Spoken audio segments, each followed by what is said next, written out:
네, 안녕하세요. 자궁자의 난소자를 맡고 있는 고혜규입니다. 오늘은 특히 젊은 여성분들, 20, 30대 또는 10대까지도 흔하게 생길 수 있는 질환에 대해서 좀 알아보려고 합니다. 그 중에서도 첫 번째는 이제 다낭성 난소 증후군이라는 건데요. 아마 인터넷이나 이런 게 워낙에 의학 정보가 많이 이제 노출이 돼서 많은 분들이 알고 계실 거예요. 그리고 요새는 워낙에 10대, 20대 이제 산부인과에 대한 접근성이 그래도 예전보다는 좀 나아지는 추세라서 좀 생리불순이 있으시거나 하시는 분들이 산부인과에 찾아가고 진료받으면서 다낭성 난소 증후군에 대한 얘기를 많이 좀 들으셨을 것 같아요. 첫 번째로 다낭성 난소 증후군이란 어떤 것이냐, 정의가 무엇이냐 이런 걸 알아보겠습니다. 그래서 다낭성 난소 증후군은 말씀드리는 것처럼 증후군이라고 하는 거는 사실은 아직 원인을 잘 모른다는 뜻이에요. 보통 질병명에 증후군이라고 써 있는 거는 아직은 정확한 원인을 모른다라고 보시면 돼요. 근데 이제 생리불순이 있으시거나 다낭성 난소 증후군이 의심되는 증상이 있으실 때 다른 여러 가지 이런 증상들을 일으킬 수 있는 질환들이 감별 진단이 되었을 때 비로소 이렇게 진단이 되는 거라서 사실은 아직까지는 정확한 원인을 모른다라고 보시는 게 맞습니다. 그래서 이제 다낭성 난소 증후군을 이제 진단받으려면 첫 번째는 증상이 생리불순이 좀 있으신 분들이 많으세요. 생리불순이라고 하면은 1년에 9번 이하 또는 이제 두세 달 연속적인 무혈경이 있으신 경우 첫 번째 임상 증상이고요. 두 번째는 초음파를 보았을 때 전형적인 다낭성 난소 소견이 보였을 때이고요.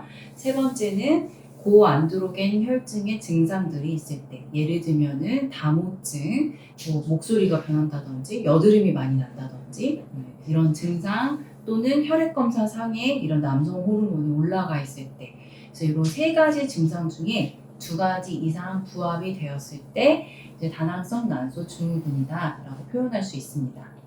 근데 이게 특징이 이제 오히려 많은 질환들은 나이가 들었을 때 좀 더 많이 생기고, 예를 들어서 뭐 자궁 근종, 성근증 이런 것들은 나이가 들면 들수록 더 심해지는데 다낭성 난소 증후군 같은 경우는 일종의 내분비 질환이기 때문에 나이가 들수록 오히려 조금 유병률이 적어지고 오히려 20, 30대가 더 흔하다는 특징이 있습니다. 그래서 40대가 될수록 오히려 유병률이 조금 감소하는 걸로 되어 있고요. 유병률은 이제 20, 30대에 좀 더 많은 걸로 되어 있습니다.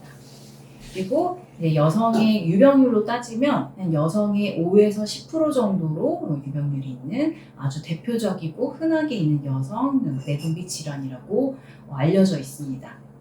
그래서 우선 증상에 대해서 좀 구체적으로 알아보면요. 증상은 사춘기서부터 이제 보통 생리불순이 많이 시작을 하고요. 실제로 진료실에 오시는 분들도 10대서부터 한 30대 정도까지가 굉장히 흔하게 있습니다. 그리고 이제 생리불순이라고 하면 아까 말씀드린 것처럼 한 두세 달 연속적으로 무혈경이 있으시거나 1년에 한 6번 이하이신 경우도 꽤 많이 있으세요. 그래서 1년 내내 안 하셨던 분들도 있으셨고요. 꽤 있으셨고. 그리고 이제 머리카락이 빠지는데 남자분들이 탈모 생기는 현상으로 좀 머리카락이 빠지는 증상이 있습니다. 그런 이렇게 탈모 증상은 사실은 그 아시아인들에게는 흔하게 있는 증상은 아니라고는 합니다. 서양 사람들한테 오히려 많이 있는 증상이고요. 근데 이제 털이 나더라도 보통 이제 일반적인 저도 사실 털이 되게 많거든요. 팔다리에 되게 털이 많아서 사실 어렸을 때도 놀림을 많이 받았는데 그냥 일반적으로 팔다리에 털이 많은 것보다는 남자들이 많은 부위들 예를 들면 여기 콧수염이라던가 또는 여기 턱에 나는 여드름이라던가 턱에 나는 털이 많아진다든지 또는 입 주변에 이렇게 털이 많아지는 경우, 이게 약간 구레나루처럼 나오는 경우, 이렇게 남자들이 많이 털이 나는 양상으로 이게 많이 나는데 사실은 이거는 아시아인들에게는 흔하지는 않는 증상이라고 알려져 있습니다. 그리고 또 하나는 말씀드린 것처럼 이제 생리불순이 워낙에 올 수 있기 때문에 생리가 불순하게 되면 또는 무혈경이 좀 지속되게 되면은 이 자궁의 모형을 보시면 이쪽 자궁 내에 있는 부위를 자궁 내막 부위라고 하는데요. 이게 생리가 불규칙해지다 보니까 생리가 제대로 나오지를 못하고 이 자궁 내막에 켜켜이 계속 쌓이게 돼요. 네, 그러면서 얘네들이 증식을 하게 되는데 자궁 내막이 증식하게 되는데 그러면서 얘네들이 계속 증식만 하다가 가끔씩은 얘네들이 돌연변이가 생기게 되세요. 그렇게 되면은 계속 지속적인 출혈도 많이 나고 또는 이제 부정출혈 또는 생리 과다 이런 증상이 생길 수가 있는데 보통은 이런 질환들이 젊을 때 생기고 어렸을 때 생기다 보니까 이런 이상 소견이 생기게 되면은 고용량의 호르몬 치료라든지 또는 이쪽 안에를 조금 소파를 해내야 된다든지 이런 추가적인 시술이 필요할 수가 있거든요. 그렇기 때문에 이런 것들은 미리미리 이렇게 되지 않게 미리 정기적으로 검사를 잘 받으시고 생리가 불규칙하신 분들은 생리가 3달이 넘어가려고 한다라고 하시는 분들은 미리 오셔서 생리를 좀 나오게 할 수 있게 또는 생리가 안 나온 이유가 뭔지 이런 걸 꼭꼭 확인을 하시는 게 굉장히 중요합니다. 물론 또 이제 당장 임신 계획이 없으신 분들은 이렇게 생리 주기를 맞춰주시는 게 가장 중요하고요. 그 다음으로는 이제 나는 이게 가임기 여성분들이다 보니까 바로 임신 계획이 있으신 분들도 많이 있으세요. 그래서 다낭성 난소 증후군이 이제 진단을 받으셨을 때 이거 임신이 되는 거예요? 안 되는 거예요? 이렇게 많이들 물어보시고 임신 관련해서 많이 걱정을 하시더라고요.